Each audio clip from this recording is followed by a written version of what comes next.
StoryCon presents Backstory, a podcast featuring writers, readers, and their stories, hosted by best-selling author Jennifer A. Nielsen. The game was called Popcorn. It works like this. All of the students in the class would read a passage together, then someone would randomly call out, "Popcorn," and say another student's name, at which point they had to pick up the reading at the very next word. For the teacher, it was a strategy to keep all of the students alert and focused. For Jennifer, this was a game of panic. The daughter of a Top Gun Air Force pilot, Jennifer never attended any single school for long, so no one knew her very well.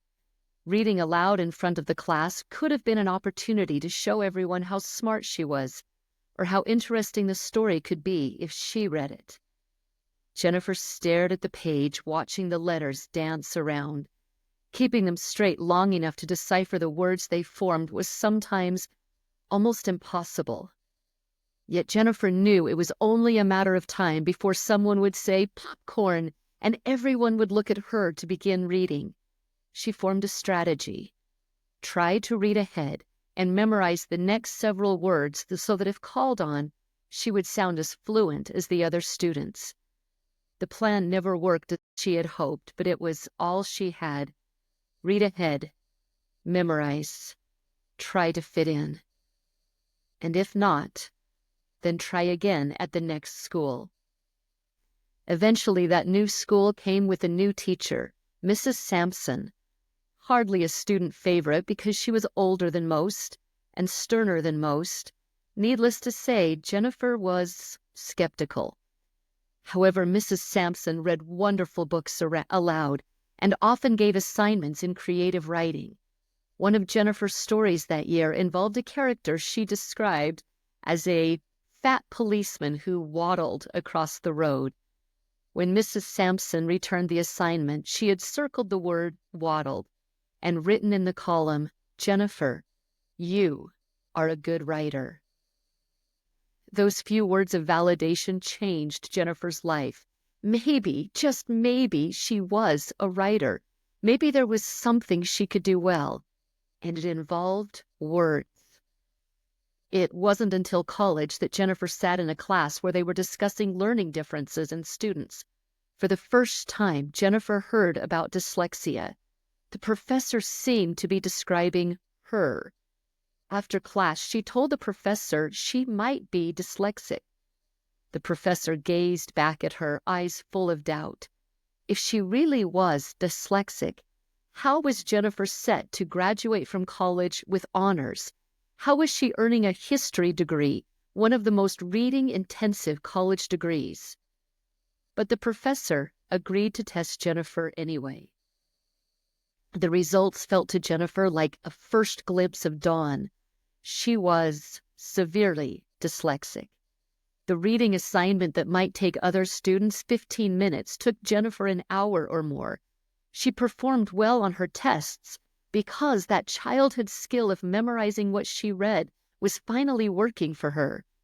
But at least, finally, she understood her challenges in reading had nothing to do with her intelligence. This knowledge reframed Jennifer's view of books, and she dove into reading for pleasure. This was especially important to her several years later when she became a stay-at-home mom. Books got her through the slower and more isolated days. Shannon Hale's Goose Girl and the Books of Bayern series were especially important. Not only did Jennifer love the books, but Shannon, this wildly successful author, lived in the same state and not far away. The seed of a new idea began turning in her mind.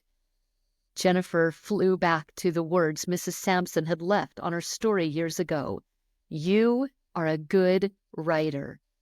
And Shannon Hale was proof that good writers could also become great authors. Jennifer began writing, but as so many new writers do, it was in secret. Finally, she had a finished manuscript. Slowly, she began to trust people with this new part of her world. She was a writer and believed it was in her to become an author. The road to publication was neither quick nor easy, But if Jennifer had learned anything from years of deciphering words that danced on a page, it was tenacity.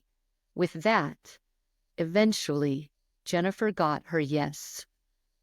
Jennifer Jenkins still writes. Her most recent title is A Necessary Madness. However, her mission is expanded to become so much more. She founded a nonprofit organization now known as Operation Literacy, which has inspired thousands of teens and tweens to develop their own stories, giving them a platform to validate who they are as writers. For Jennifer, writing, her work, and her passions all aim in a single direction, toward the child. To the child in a class who flies through one book after another, to the child who does not believe reading is for them, and perhaps, especially, to the child staring at their open book in a panic, trying to decipher the next word before they hear someone call out, "Popcorn." Thank you for listening to Backstory. If you'd like to enjoy more episodes, visit us at storycon.org/backstory. That's STORYCON.org/backstory. Backstory is brought to you by StoryCon. StoryCon is the evolution of Teen Author Boot Camp, the largest combined writing camp and fan expo in the Intermountain West.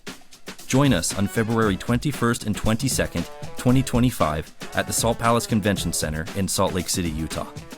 The event will feature keynote speeches and masterclasses from internationally best-selling authors like Jeff Kinney, Neil Shusterman, Shannon Hale, Marissa Meyer, and many more. Other activities include an exhibitor hall that's free to the public, writing contests, and the Operation Literacy Awards Gala. Visit storycon.org today to register. That's STORYCON.org. Hurry, masterclasses have a limited space.